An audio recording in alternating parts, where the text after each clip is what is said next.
The NBA All-Star Weekend is over with, marking the halfway of the NBA season, so I think it is a great time for me to go ahead and rank every NBA team. But instead of individually rating everybody with a number, instead I'm going to be putting every NBA team into tiers. And here are the tiers I'm going to be using for this video. The top tier is contenders. That's obviously the teams that I feel like are contending for a championship and can win the NBA championship. The second tier is flawed but possible. So they are somewhat contenders, but they have a major flaw which is holding them back from not actually being in that contender tier. The next tier is upset alert. This is teams that are scary, that you don't want to see in the playoffs, but they still have a lot of weaknesses and can lose to pretty much everybody, but also have the talent and are scary where they can beat anybody and no one wants to see them in the first round. The next tier is first round exit. So I believe they're going to make it through the play-in, and I think they're going to make the playoffs, but I cannot see them making it out of the first round. The next tier is too talented to tank. This is the range where you're either going to lose in the play-in or not make the play-in at all, but you're too good and have too much talent to actually tank. And then the final tier is capture the flag. Nothing to be said here. You're trying to get Cooper Flag at all costs. Though Cooper Flag just said he wants to come out to Duke, I think he's still going to declare for the draft. But as of right now, every team that is tanking, you're in Operation Capture the Flag. Before we start putting teams in the tiers, you're going to use two statistics throughout this entire video, so I want to go ahead and make that known and what they mean. I'm going to be using offensive rating, which hopefully the equation should be on the screen. It is dividing the number of points scored by the number of possessions and then multiplying it by 100. So this tells you really how good they are offensively compared to everybody else. And then I'm also going to be using defensive rating, which is taking the total points allowed by a team and dividing it by the number of possessions they have faced, and then also multiplying it by 100 as well. I don't fully believe in analytics, but those two analytics I think hold up very well and give you a good indication of how a team is offensively or defensively. The first team we're going to be talking about is the Washington Wizards. They've only won 9 games this year. They're the worst team in the league by far. They're absolutely a non-serious organization. Jordan Poole, who's their best player, makes bad decisions and poor shot selection and turns the ball over constantly. Alex Sarr does have potential, but the offensive side really has to come along for him to be a good NBA player. And they've lost 17 consecutive games twice this season. Worst team in the league. They need Cooper Flag. The second team we have is the Golden State Warriors. They're 28-27. They're the 10th seed in the West right now, which means they would be in the play-in right now. When they traded for Jimmy Butler in the games that he's actually played this year, they've actually looked very, very good. And they have the 9th best defense right now, but throughout the season, they've actually had a top 5 defense for several stretches. And their young players like Kuminga are up and down. Pods is pretty good. Buddy Hield either is shooting the lights out and is one of the best three-point shooters in the league, or he can't make anything. But this team is still going to rely on Steph Curry to do everything, which is why they're not in the top of the West right now. But Jimmy Butler on the team is going to create less triple teams for Stephen Curry. So I'm expecting Stephen Curry to go ballistic this second half of the season, but they're still too dependent on Curry. If Curry has a bad game, they're going to lose. So this is why I cannot have them as a top tier team, but I still have them in the upset alert because I think they can beat anyone because Stephen Curry is that deadly, and if they're hitting their three-pointers and all their off-ball action, they're scary to stop. Draymond Green is still an anchor defensively, and Jimmy Butler just adds another threat on offense. I think they're a team that you don't want to face in the first round, but I could also see them missing the playoffs entirety. Third team we have is the Minnesota Timberwolves. They're 31-25, and they're the 7th seed in the West right now, so they're still in the play-in. The Karl-Anthony Towns and Julius Randle trade really hurt their chances of actually truly competing because Karl-Anthony Towns has actually looked like an MVP candidate for a majority of this season. But Anthony Edwards' ascension into the top 10 of NBA players is real.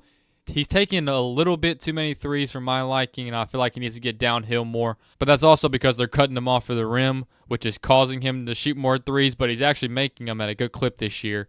And we know what Anthony Edwards can do in the playoffs. And they have the 6th best defense right now, anchored by Rudy Gobert, of course, Jaden McDaniels, Nickeil Alexander-Walker. Just great defenders all around. Julius Randle doesn't fit with this team at all. I really wish they would have got rid of him in the deadline. They fall into the category, in my opinion, just with the Warriors, even though they are better than the Warriors. But they could beat anybody in the West because Anthony Edwards could go ballistic and beat anybody, and their defense can carry them a long way. But once again, if Anthony Edwards struggles to score, I don't believe in their offense much at all, especially Julius Randle. And then next we have the OKC Thunder. They're 44-10. They're tied with the Cavs for the best record in the league. I mean, they have everything. They have the MVP and SG. They have Chet Holmgren, who hasn't played most of the year, but he's still a star. Jalen Williams has become an all-star this year. Their depth is absolutely incredible. Their offense is one of the best in the league. Their defense is the best in the league. And they're shooting the three very efficiently as well. They've done all this season without having Chet and just having Isaiah Hartenstein as their big. And once Chet gets himself back into shape, and if he gets back to what he was doing at the very beginning of the year, which he looked like a top 10 player, they will win the title because we've seen the SGA in the playoffs can still do what he does. I mean, he's averaged 30 for the last 3 years. He's a top 3 player in the NBA right now, and I see them as probably the favorites to win it all, but we'll see how Chet comes along. Next team we have is the Phoenix Suns. They're 26-28 right now. They're the 11th seed in the West, so they're not even making the play-in right now. Their big three in Kevin Durant, Bradley Beal, and Devin Booker don't fit at all. They all need the ball. They're all really isolation players. And they have the 6th worst defense in the NBA right now. The only thing they have going for their team right now is they have 2 top 10 players in Kevin Durant and Devin Booker, which in a play-in scenario is scary to actually see. But they have no defense at all, and they have no rim protection or bigs. So I don't even see them getting into the first round. They may not even make the play-in how it's going right now because you got to have defense. Even though people don't play defense anymore in the NBA, it's still very important to have defense, especially in big-time games. So I'm going to put them in the too talented to tank because so much of their cap space right now is consumed into the big three, especially Bradley Beal, and the supporting cast around them is just not good. The next team we have is the San Antonio Spurs. They're 23-29, and they're the 12th seed in the West right now.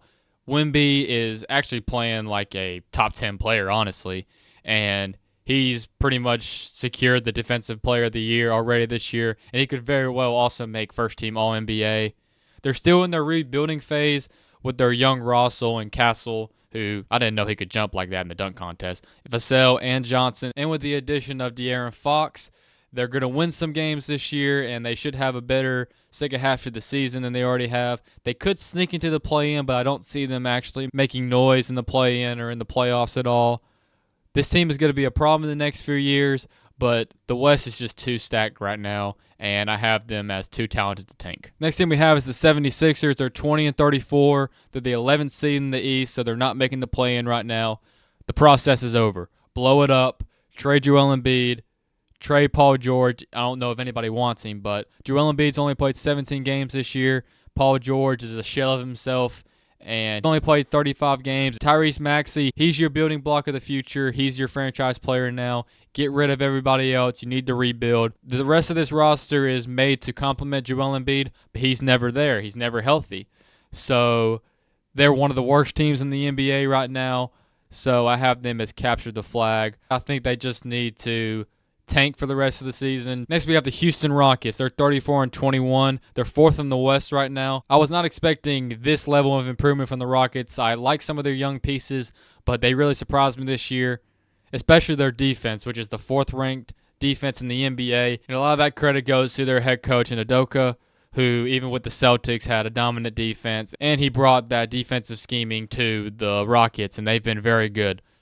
They're a great regular season team. They're young and exciting. Amin Thompson, he's going to be a star one day. If you haven't gotten a chance to watch him, go watch him. He can do absolutely everything. If he could just develop a half-decent jump shot where you can't leave him completely open from the three-point line, the mid-range, he's going to be scary. He's going to be one of the best players in the league. But they're just too young to compete in the playoffs. They have a bright future, and they have young stars. Tari Eason, I love Sengun, who's all-star. Jalen Green, he makes some dumb decisions that I really don't like. But he's still young, so maybe he'll get better. I think they need to go after Kevin Durant this offseason, and I think they could actually maybe contend next year if their young players develop like they will. But I see them making the playoffs. They won't be in the play-in, but I don't see them getting anywhere because they're too young at this point. Next, we have the Toronto Raptors. They're 17-38. They're the 13th seed in the East. If Scotty Barnes isn't doing absolutely everything, which don't get me wrong, he's a top 30 player, and he does try to do everything, but when he's not on the court and he's not controlling everything, they're really bad. I like RJ Barrett. I actually kind of want him in Atlanta because I like him that much. But they have some young players in Jonathan Mogbo and Grady Dick who are young and could be good one day, but they're not there yet. They just got Brandon Ingram, which I'm not the biggest fan of Brandon Ingram. I'm thankful that we didn't get him in Atlanta. But they needed another scorer alongside Scotty Barnes, because if Scotty Barnes didn't do anything, they weren't going anywhere. But the record tells you the story. They're also one of the worst teams in the league, and they could greatly benefit from having Cooper Flag. So I have them in the capture the flag tier. Next team we have is the Detroit Pistons. They're 29-26, the 6th seed in the East right now. Cade is having a breakout year, all-star, and probably is going to make an All-NBA team this year, and he's turned this team around completely. I've been impressed by the growth of their young players in Jaden Ivey and Jaden Durden, Asar Thompson, and Isaiah Stewart, even though he crashes out and wants to fight everybody every game, it seems like. They were one of the worst teams in the league last year, but now they're actually positioned to not even be in the play-in, just to make the actual playoffs. But I do have them falling off a little bit because I think their youth is going to show during the second half of the season when other teams are starting to turn it on. I also think that other teams have gotten better. So I think they fall into the play-in, but I do think they win the play-in and they get into the playoffs. But they're a regular season team. They're too young, just like the Rockets are, except for they're worse than the Rockets.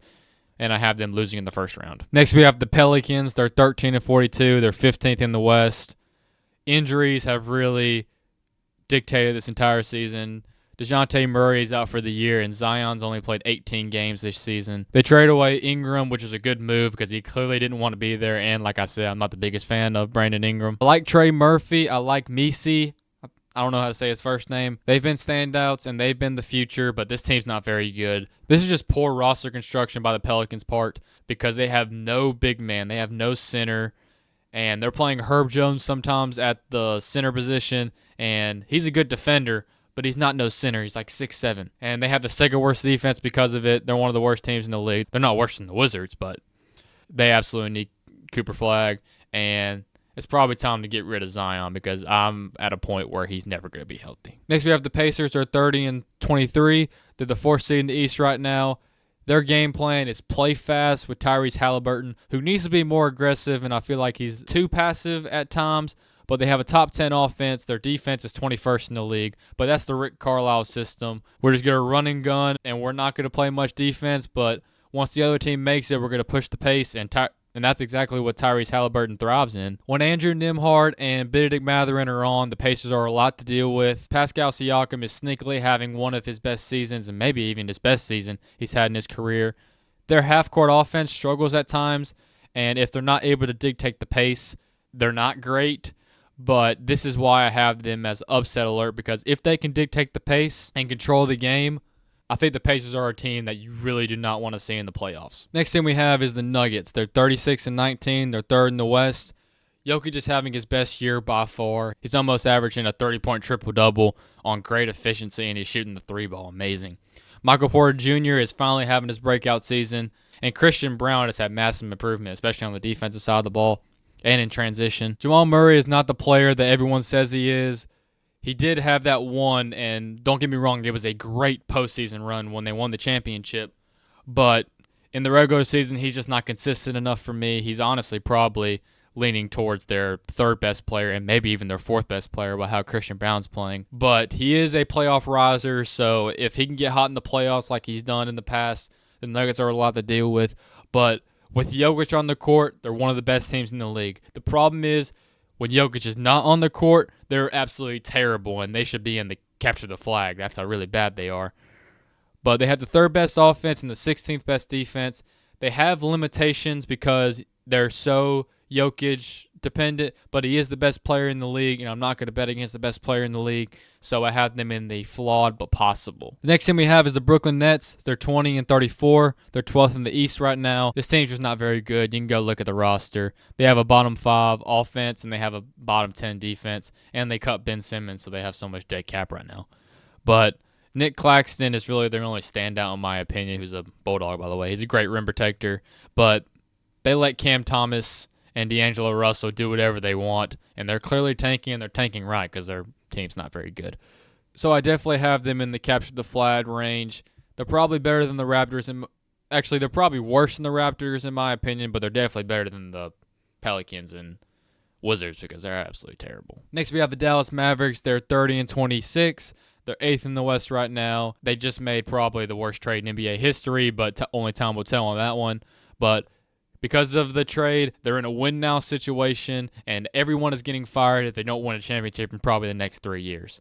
If Nico Harrison isn't fired this offseason, which honestly could very well happen. The problem with this team is every one of their big men are hurt. Anthony Davis is already hurt. Daniel Gafford is out for multiple weeks, and Derek Lively has missed most of this season. But they should be good for playoff time. But they're only the 8th seed right now, so they are in potential of actually falling out of the play-in entirely because they're so injury-ridden right now. But if they're healthy, they can definitely make some noise. Anthony Davis has played great in the playoffs recently. Kyrie Irving is having one of his better seasons, and they have Lively and Gafford holding down the paint with Anthony Davis also roaming around. So their defense should be great. For them to actually make a run, though, Klay Thompson's going to have to turn the old Klay Thompson essentially and shoot lights out from the three-point line. But I have big questions about their late-game scoring, which if only they had Luka, they would probably be in the contender. But considering you got rid of your killer and one of the best players of the generation, you're just in the upset alert tier for me. They actually could miss the playoffs with how injury-ridden they are, but if they're healthy, they could scare people with how good they are defensively. Then we have the Orlando Magic, who are 27-29. They're the 7th seed in the East right now. Injuries have really killed the Magic this season. Paolo's been in and out in the lineup. Franz has also been in and out in the lineup, who's playing like a top 25 player this season. I didn't think he would average 25. I didn't think he was that good. And then Suggs has missed a lengthy amount of time. I don't know when he's going to be back. But they're exactly the team they were last year. They're the 3rd best defense, but they have the 2nd worst offense in the league. And they're the worst three-point shooting team in the league. They can't score from half court. If they're in transition, they can score. But if you get to them in the half court, they're really not doing much at all. I think their defense is that elite so they can avoid the play-in. But I do not think they can win around because how bad their offense is. Honestly, if Trae Young demands a trade, the Magic would be probably a perfect spot for him. Or if maybe LaMelo decides to demand a trade. Somebody, an offensive-minded guard who can get a bucket and also play make will be perfect for them, in my opinion. But their offense is just not very good right now. Next, we have the Los Angeles Lakers, who are 32-20. They're the 5th seed in the West right now. And right before the All-Star break, they have been on a tear lately, even without Luka playing at all. Their defense has actually not been as bad as I thought it would when you lose Anthony Davis, and LeBron has gotten a surge of energy since the Luka trade, and the Lakers have actually been playing really good basketball. And even though J.J. Redick did not deserve to be a coach because he had no coaching experience at all, he's actually impressed me this season with some of his scheme, and his coaching has actually been a plus for them this season. But if we're being realistic, their defense is going to take a huge dip after this All-Star break, in my opinion. LeBron, he's been great this season somehow. He's like 700 years old, but he's still balling out. Which speaking of LeBron, you are selfish for that All-Star and not getting a reserve to play like Giannis did. And then you had the audacity to take a picture and you won't even put on the uniform. You're going to be in street clothes. You're just selfish, LeBron, but I won't bash on that too lately because we don't need to talk about the All-Star game. That was ridiculous. But having Luka and LeBron on the same team means you can beat anyone. Even though LeBron is old, they're still probably a top 3 duo in the league right now. Their biggest flaw is their big man position, and Jackson Hayes is starting at center. And sometimes they even put Rui Hachimura at center, which is not very good. And then also Luka and Austin Reeves in the backcourt. Even though offensively it's going to be very good, defensively is going to be a nightmare, and teams are going to expose them, in my opinion. And the West has just gotten way too talented, in my opinion. And if they have a half-decent big, they're going to destroy the Lakers' defense unless LeBron turns back the clock. Plus, their supporting cast is shaky. Sometimes they're really good. Sometimes they're really, really bad. So I don't think you want to see Luka or LeBron in the playoffs. So I have them as an upset alert. They're definitely probably the scariest team, but also they have major flaws. Next team we have is the New York Knicks, who are 36-18. They're 3rd in the East right now. The duo of Karl-Anthony Towns and Jalen Brunson has been elite this season. They have the 2nd best offense. Their defense has actually been very disappointing to me. I thought they would be way better defensively. OG Anunoby is a huge piece for them. He's actually the key to their success, and they really need to get him healthy. I think in the playoffs they can improve defensively with Mikal Bridges, OG Anunoby, and Josh Hart, in my opinion. But my huge problem with this team is, beside their top four in Cat, Brunson, Josh Hart, Mikal Bridges, and OG Anunoby, their bench is not very good. And also, Tom Thibodeau just plays his starters way too many minutes, especially during the regular season. He runs into the ground every single season, and we see them deal with injuries during playoffs. And I think this is going to be no different than previous seasons, and they're going to be banged up during the playoffs and not at 100%. I do really like their team, but I don't see them being able to compete against the two top teams in the East. Next, we have the Sacramento Kings. They're 28 and 27. They're 9th in the West, so they would be in the play-in right now. Domantas Sabonis is probably the most underrated player in the league right now. He actually leads the league in rebounds again. It didn't make the All-Star team, which is ridiculous to me. I love them offensively. DeMar DeRozan is still very good, and he's just a walking bucket. I think they did the best they could because De'Aaron Fox made it clear that he didn't want to be in Sacramento, and I think they did the best they could with getting Zach LaVine, and I think he fits with this team. Malik Monk is actually a very underrated playmaker and can get the ball to these guys, but this team runs through Sabonis offensively. Sabonis is basically the point guard. He's like a mini Jokic. And picking up Jonas Valanciunas was actually a very underrated move, in my opinion, because I think in late-game situation, they're going to move Sabonis to the power forward and the 4 and have Jonas at the 5, which will help their defense great in late-game situations. I also love Keegan Ellis off the bench, but I don't see them having enough talent necessarily to beat one of the top teams, and I also think their defense is not very good, even though I talked very highly of them. I think they stay in the play-in, but I also think they're going to lose in the first round. If not, they probably might even miss the playoffs because their defense is not very good, in my opinion. Next, we have the Utah Jazz. They're 13 and 41. They're the 14th seed in the West right now. They have some players that I actually like and could help a lot of NBA teams, and Walker Kessler and Larry Markkinen. But Danny Ainge is just not going to give them up, and nobody wants to mess with Danny Ainge because he's just going to finesse you for everything you have, honestly. But if you actually watch them play, they really play stupid and ridiculous at times. They're just trying stuff like Jordan Clarkson just takes random threes for no good reason. And this team's not very talented. They're clearly tanking and don't have enough talent. They need Cooper Flag very badly, in my opinion. So I have them as capture the flag, which I have them... Actually, I have them below the Pelicans because I think they're probably the second or third worst team in the NBA right now. Next thing we have is the Charlotte Hornets. They're 13 and 39 right now. They're 14th in the East. LaMelo is a superstar. He was averaging 30 points a game, and he's must-see TV when he's on the court, and he's very injury-prone. Mark Williams is a beast, but his motor is in question sometimes, and apparently he can't pass a physical for some reason. Brandon Miller being out the whole year really hurt his development and the team's success of doing anything. Beside those three players I just named, they pretty much suck. They can't play defense, and if LaMelo isn't creating everything, they're getting blown out. Cooper Flag next to LaMelo would actually be a very scary duo, but he'll probably end up demanding a trade, especially if they don't get Cooper Flag.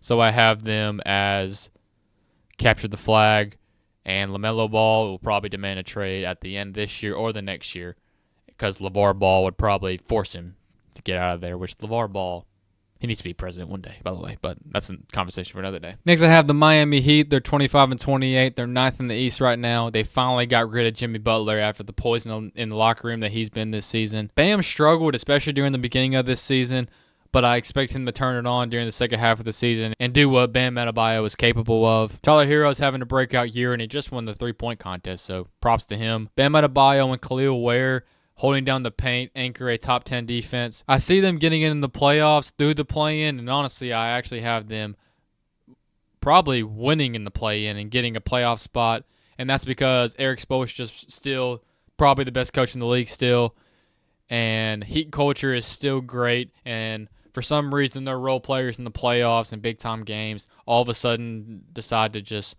go out of their minds. Like Terry Rozier, I bet, goes for 30 in a play-in game for absolutely no reason. But they're not good enough where they can make it out of the first round. But I do think they do make it into the playoffs. And next we have the Atlanta Hawks. Let's try not to be biased this year. They're going to win the title. I'm kidding.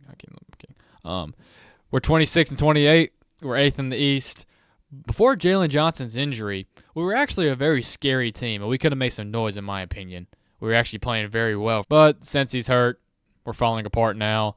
And we're going to stay in the play-in because I think we're a little bit too talented to fall completely out of play-in, but we also could. But we're definitely not going to win a play-in game, probably, in my opinion.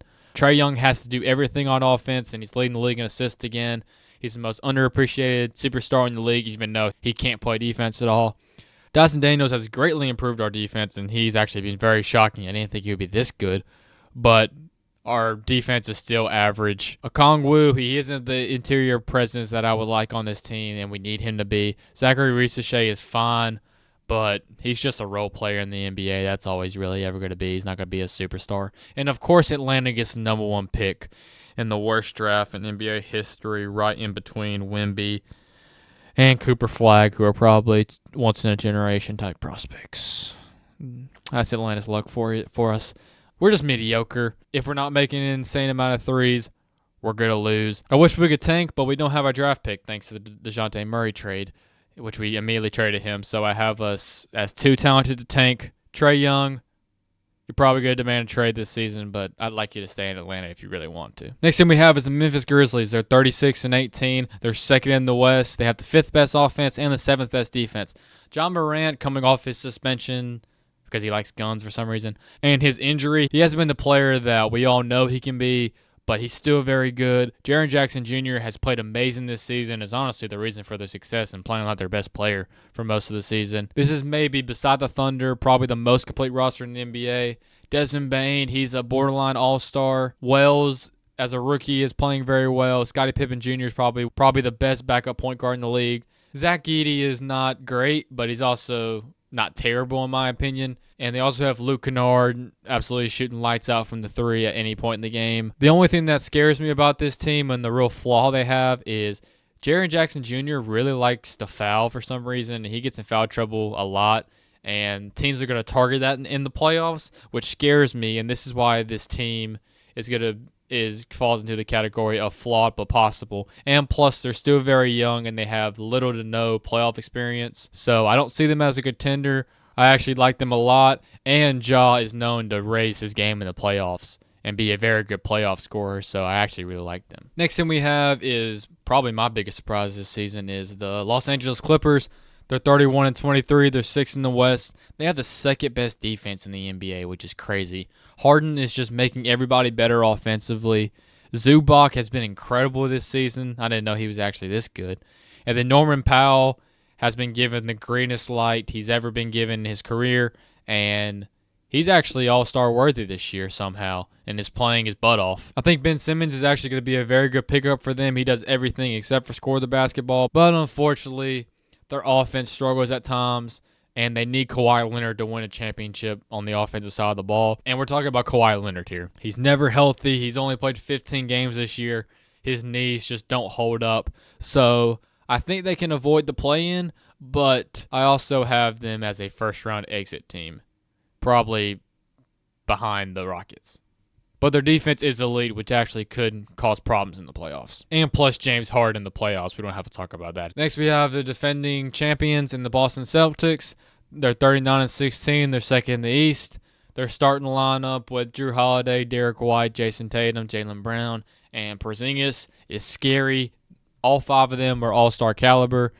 They're having a down year this year, but they're still top 5 in offense and defense, which the expectations for this season were skyrocket high. So they're still a great team.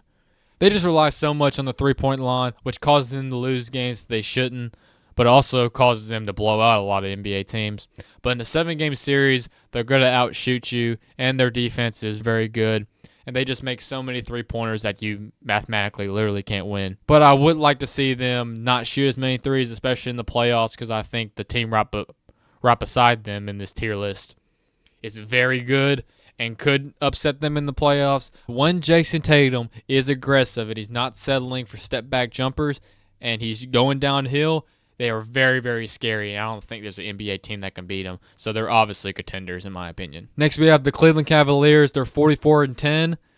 They're 1st in the East, and they're tied with the Thunder for the best record in the NBA. They have the best offense in the NBA, and they have the 8th best defense, and they're the best three-point shooting team in the league. Donovan Mitchell is in the MVP conversation, which is mainly because of the record, but he's also playing really good. Darius Garland is back to his all-star form from having a down season last year, but he dealt with a lot with injuries, and also I think he had some personal issues as well. But he's playing even better than he did in his all-star year previously, and he's a very underrated playmaker in my opinion.